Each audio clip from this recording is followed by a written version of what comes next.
Des traces de sang, encore visibles au sol, témoignent de la barbarie de l'acte.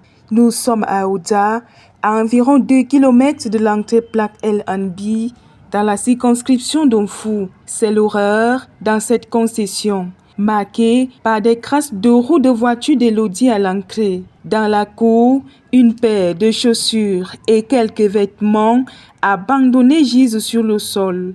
En longeant le couloir qui mène à la porte arrière, des assiettes contenant encore les restes de poisson d'un repas partagé la veille sont éparpillées, accompagnées de vêtements. Curieusement, les portes arrière ne présentent pas les signes d'avoir été renforcées la nuit. Mais Elodie, à peine une trentaine d'années, a été assassinée chez elle dans la nuit du 2 au 3 avril. Dans l'un des couloirs menant à la cuisine, c'est la stupeur, tout est saccagé. Des marques de sang s'étendent sur le sol. Plus loin, dans le salon, la photo d'Elodie est au sol, tandis que des restes de poisson sont encore présents dans un plat. Sur les canapés, le sang commence à coaguler, témoignant d'une tragédie insupportable. Les chaussures, soigneusement rangées d'Elodie et de ses enfants, évoquent une vie interrompue.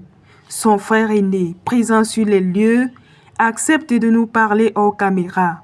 Selon son témoignage, Elodie, mère de 3 enfants et enceinte à terme, était employée à la mairie de Yaoundé.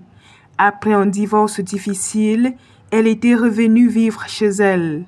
La nuit fatidique, vers 23 heures, Elodie aurait appelé sa mère et sa tante, demandant une aide financière pour amener son enfant à l'hôpital. Sa mère lui aurait transféré une somme de 20 000 francs CFA sans imaginer que cela serait le dernier geste d'amour qu'elle ferait pour sa fille.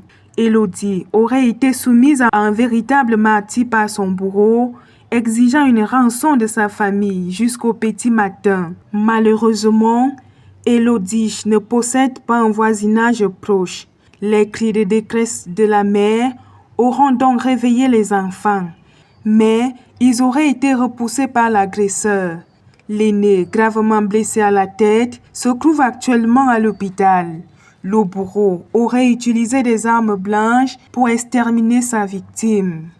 À l'arrivée de sa mère, le matin, le silence radio au domicile d'Elodie était inquiétant. Inhabituel, elle aurait alerté son grand frère et la gendarmerie de Nkonda, qui se sont dépêchés sur les lieux. Pour l'instant, le corps d'Elodie repose à la morgue, son fils se bat pour sa vie à l'hôpital et le bourreau est en fuite. L'enquête se poursuit. Ce nouveau cas tragique de féminicide soulève des questions alarmantes sur la sécurité des femmes au Cameroun. Les larmes de cette famille et celles d'autres touchées par l'horreur résonnent comme un appel à la justice et à la protection de toutes les femmes.